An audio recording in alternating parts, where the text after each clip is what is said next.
Many thanks for joining the viewers. You are watching OBN Horn of Africa. This is our weekly program, Diplomacy, and I'm Fantambalete hosting this program.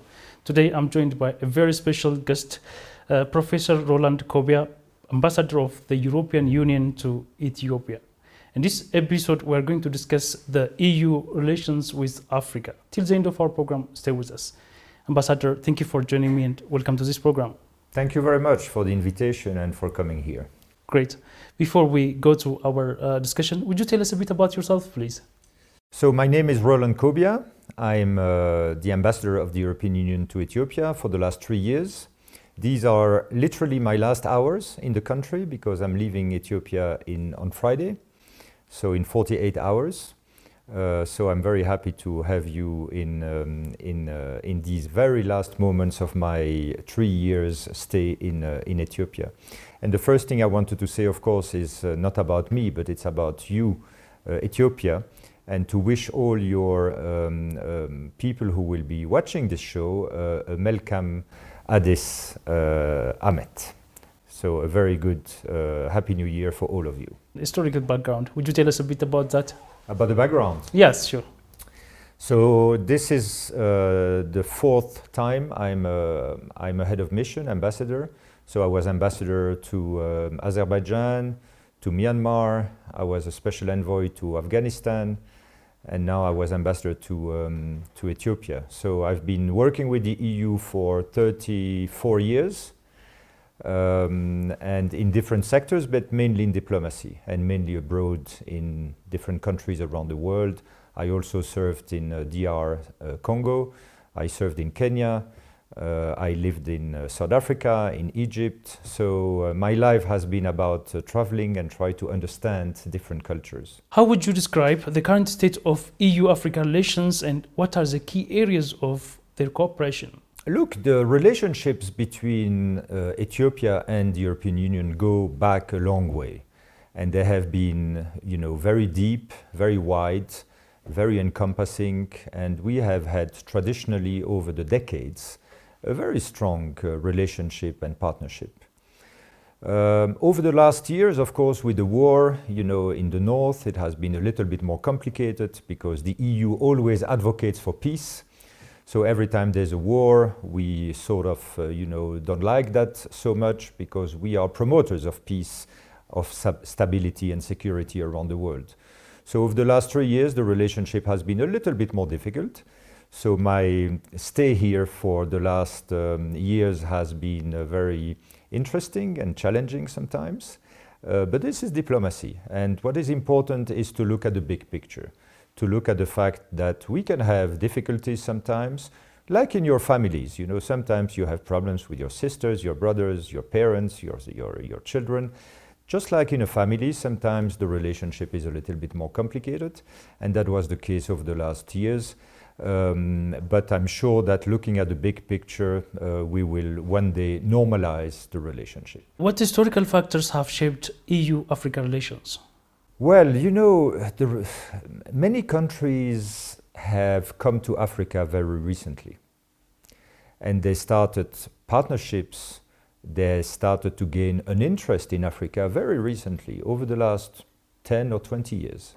Some of the countries even more recently than that. The relationship with the Europeans go back centuries, hundreds of years. Of course, in certain period of our relationship, it was not as resplendent as we would have liked. But again, this is normal. In all relationships, you have ups and downs. But Europeans have been in contact with Africans and, having very strong partnerships for centuries. Just to take an example, this year, Portugal, which is a European country, is celebrating 500 years of relationship with Africa. So when I look at some countries from Asia or, China, for instance, that has started its relationship with Africa basically 20 years ago, around the year 2000, it's very, very recent. But we have been here faithful partners for a very long time. And again, there have been difficulties, I'm not denying this. But I think we have been a very, long-standing partner of Africa. because of our historical bonds, but also because of our geographical proximity, because of our cultural exchanges. There's a lot of cultural, friendship between Europe and Africa. Because of the people-to-people contact, many Africans have their families or live in Europe. And I know, talking to Ethiopians, that many Ethiopians would, if they want to emigrate, where do they want to go?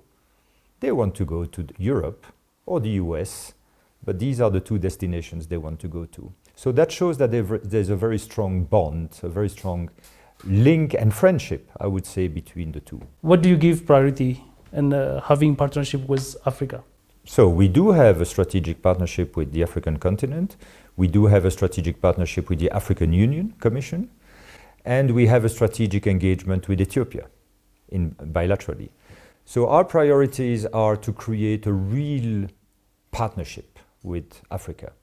This real partnership is a relationship that we want to be amongst equals, where each party is respectful of the independence of the other, of the sovereignty, of the territorial integrity.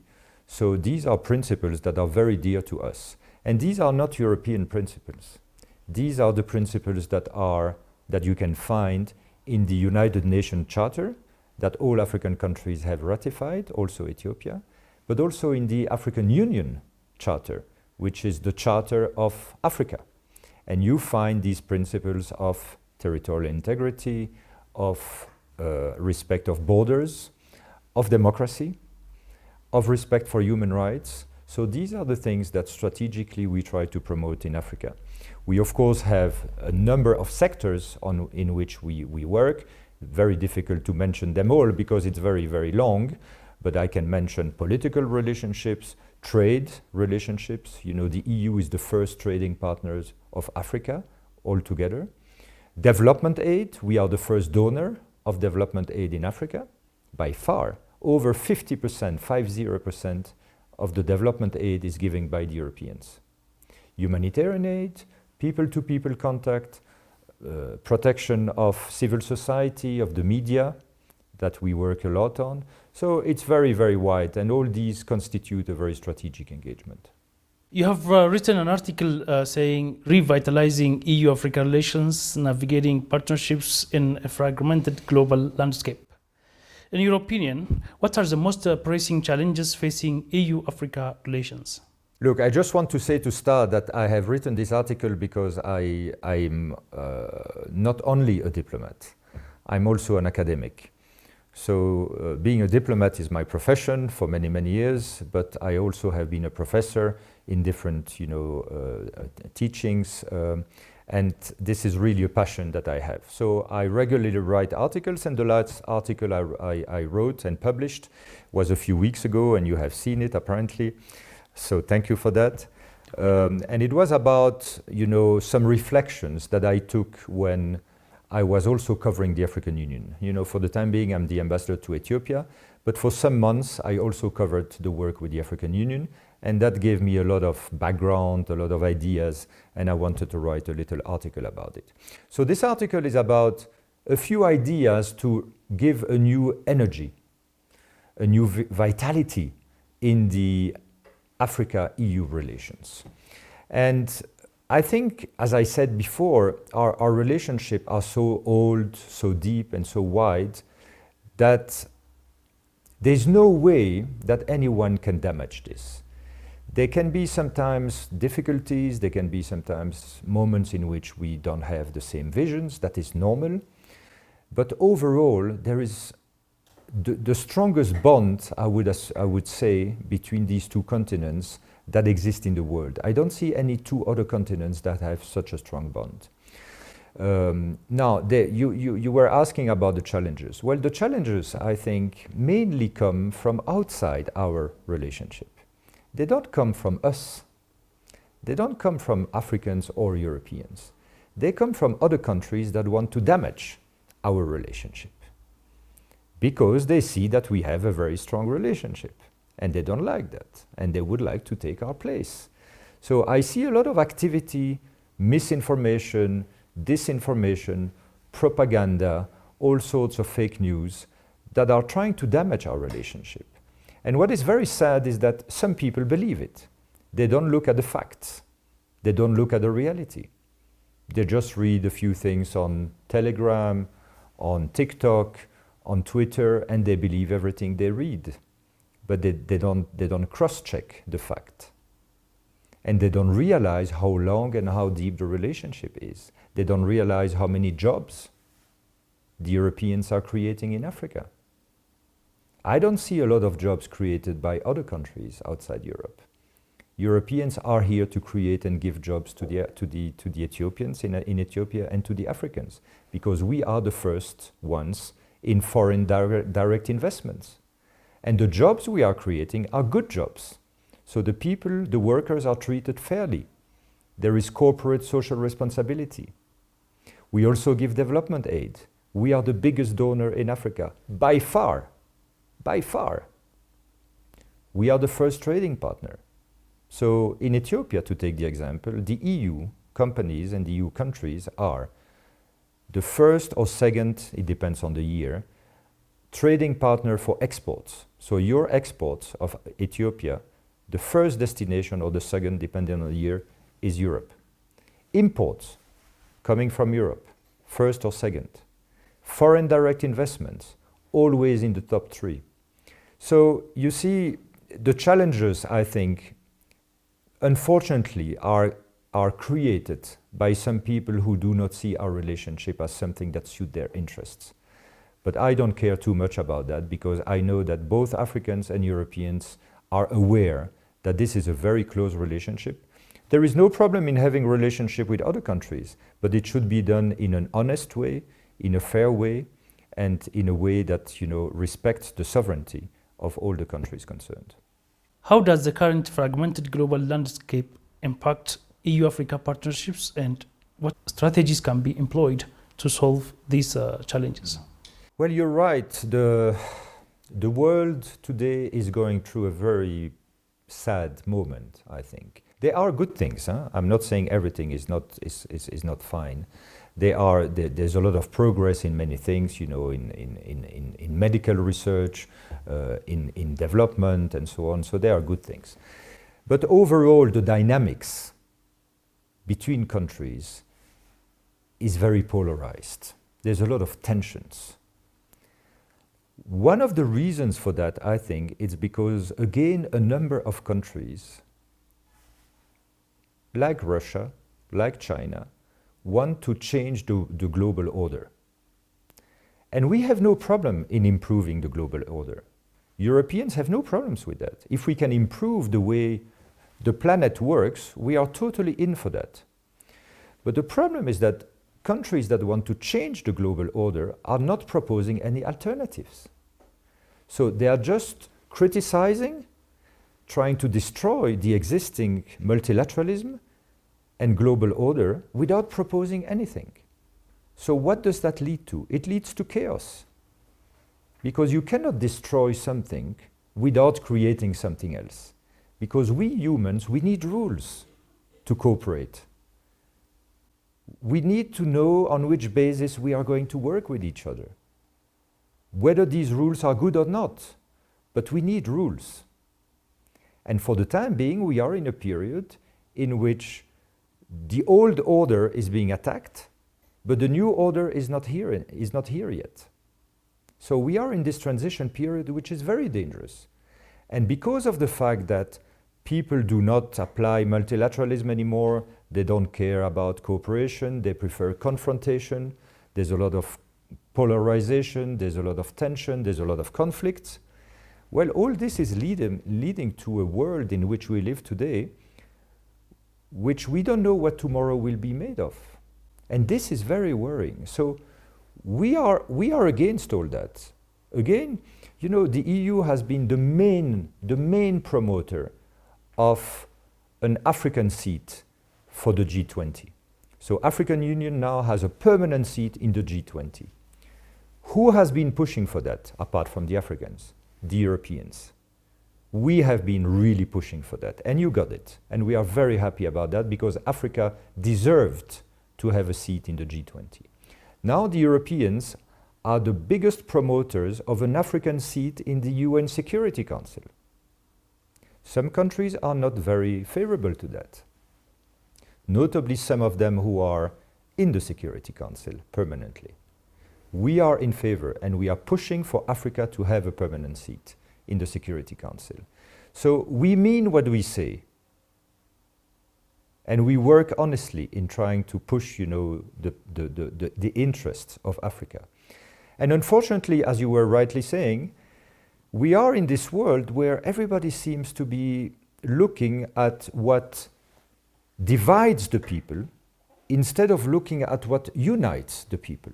And we prefer to look at what can unite us instead of always creating differences, divergences, conflicts, animosity. And some countries are specialized in that. They just promote this hate and this unfriendly relationships between countries. We don't like that. We want to have friendly relations with our neighbors in Europe, with Africa, and with the rest of the world. And we want to have a basis on which we can work. And that is a system, whatever the system, but a real system that enables all the countries of the world to enter into partnership, to cooperate, not to antagonize, to cooperate. But this world is very difficult because there are attacks and fake news from all over all the corners, and you're a journalist, so you know that very well. And the problem is that many people don't have enough critical mind to say, well, this I don't believe because obviously it is fake. And they don't check, and they don't try to be a little bit skeptical about what they read. Skeptical in the positive sense. So I very much hope we get out of this period because, I've been doing diplomacy for 30 years. And this is a very difficult period to do diplomacy because there's less willingness to enter into friendships, into cooperation. I sometimes miss the world of the 90s, of the 2000s, where there was a system that was working. Of course, the system was not always fair. There is no system that is totally fair.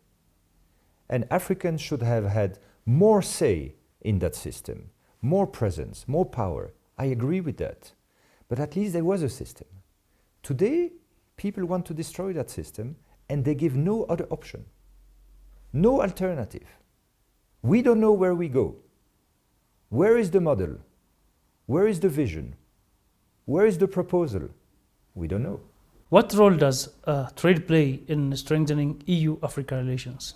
Personally, I believe that trade is really one of the most important sectors for countries to develop. We are, as I said before, the biggest donor of development aid and of humanitarian aid, and it is very important. We will continue to do that. So the European citizens are giving their own money to support countries around the world for their development. This is not my money, this is the money of the citizens of Europe. And we will continue to do that. But I do not think that countries will develop fully thanks to development aid. What will really make a difference is trade. Is to ensure that countries have an economy, a capacity to produce, a capacity to export, and a capacity to enter into very strong trading relationships with their partners. And for that, the EU has launched a number of programs here in Ethiopia, but across Africa, to support the creation, the vitality of the economy. So here in Ethiopia, again, a few weeks ago, I signed some money to support small and medium-sized enterprises in Ethiopia, to support the creation of businesses, not by Europeans, by Ethiopians. Small businesses, investors, or diaspora, Ethiopian diaspora who would like to come back, they would like to set up a business. So all this should be promoted because they are going to create the jobs. They are going to give money to the families. They are going to enable the families to go to school, to get cured to the hospital when they have a problem. So that's one. So program support. And the second thing is the EU has given Ethiopia and many African countries the most favorable, the most generous trade regime that exists in the world. And that is called Everything But Arms, EBA, Everything But Arms. Everything but arms is very simple. It allows Ethiopia or the African countries that benefit from it to export all their products to the European market with 0 customs duties, 0% customs duties, and no quantitative restrictions. So you can export 100 kilo, 1 ton, 10 tons, 1,000 tons of the product. There is no limitations. You know, many people in Ethiopia I witnessed during my 3 years, everybody knows about AGOA, the American system. Nobody knows about the European system, which is as generous, if not more, than the American system. And it's called everything but arms. So you can export everything except the weapons, except the arms, because we promote peace. And you can export all these products to Europe, which is the richest and biggest economic market in the world. So through that, through the promotion of trade, we are really trying to make an effort to accompany and to support the creation of a strong economy in Ethiopia and in Africa. How can both regions benefit from enhanced economic policy? Look, trade, as we just mentioned, I think it is important that now Ethiopia has entered into an agreement with the International Monetary Fund. This is a very important moment because besides the fact that Ethiopia will get some funding from the IMF, from the World Bank, also the reduction and the restructuring of the debt. Apart from the money, what is important is that this agreement comes with counterparts, and these counterparts are the necessity for Ethiopia to carry out economic reforms. If you want a strong economy, you need to create a legal environment that is conducive to having a strong economy. And Ethiopia has historically had an economy that was more centrally controlled, more closed, a bit protectionist. And it's not a question of political or economic philosophy, but it has not really worked because Ethiopia still has a lot to do to create a very strong economy when you look at the figures.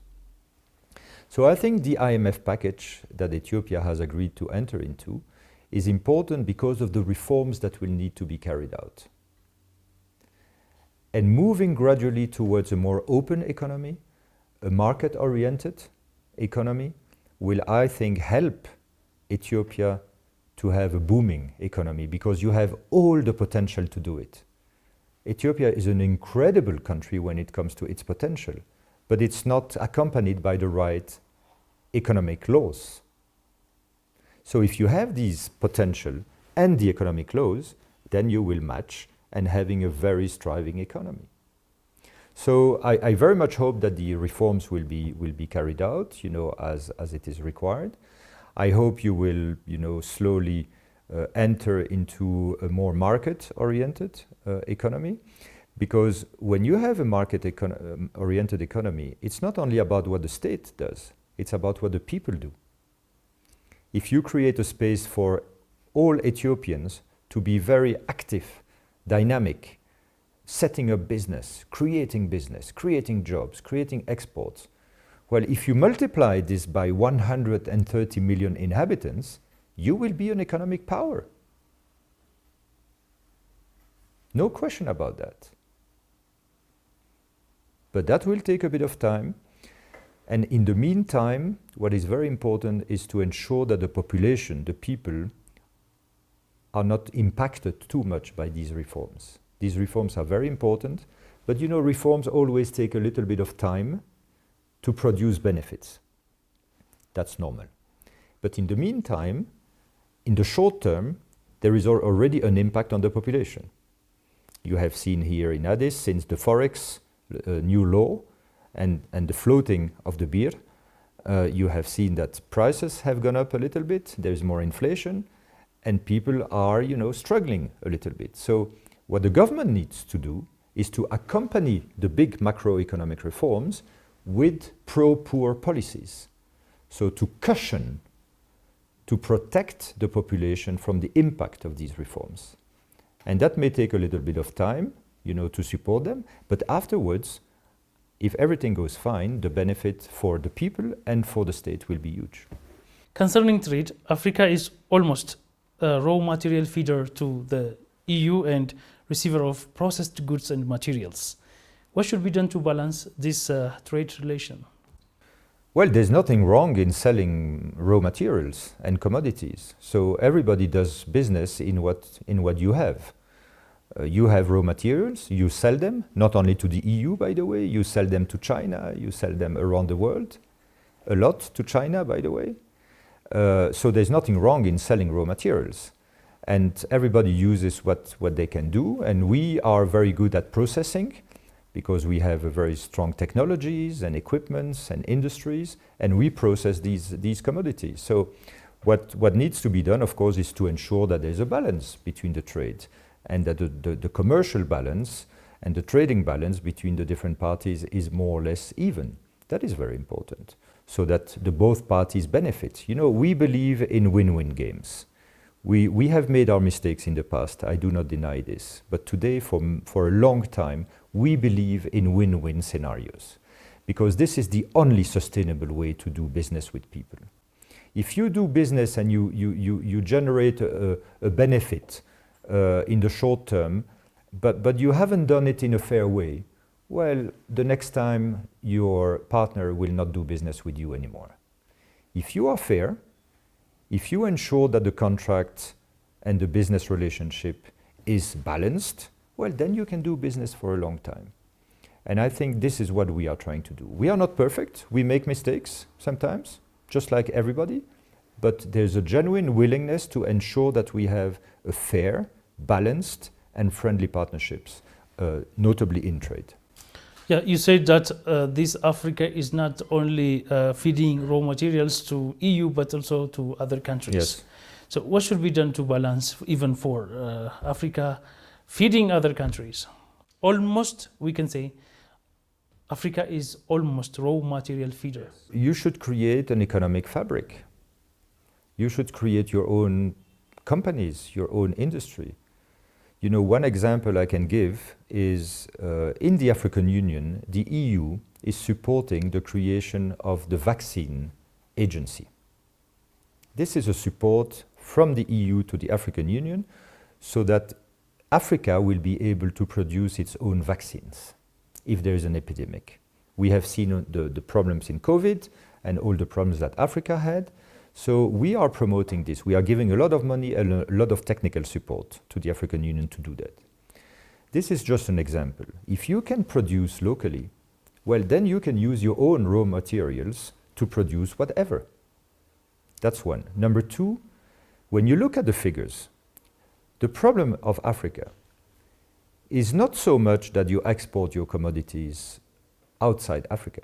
The problem is that you don't export what you produce to other African countries. There is very little trade between African countries. Very little. Most of the trade goes to Asia, to Europe, to America. There is not enough trade amongst the Africans. And if you do that, you will create a dynamism amongst African countries where Ethiopia can send product X to another country that can use it. That other country can send product Y to Ethiopia because you would need it and you can use it and produce something. So the trade between Africa is very important. And that is something that we cannot do, that you Africans need to do through the regional economic groupings, through the different initiatives in trade. So these are a few suggestions, there are many more, but I'm sure there's a lot of potential, and I know that Africans are aware of that and are working on it. Professor Roland Kobia, Ambassador of the European Union to Ethiopia, thank you for your time and insight. Thank you very much again. It's been a pleasure to host you here in the EU, and I wish you all the best. Thank you very much also for receiving us to your embassy. Thank you. Thank you. Dear viewers, this brings us to the end. Thank you for watching and stay connected with other programs of OBN Horn of Africa.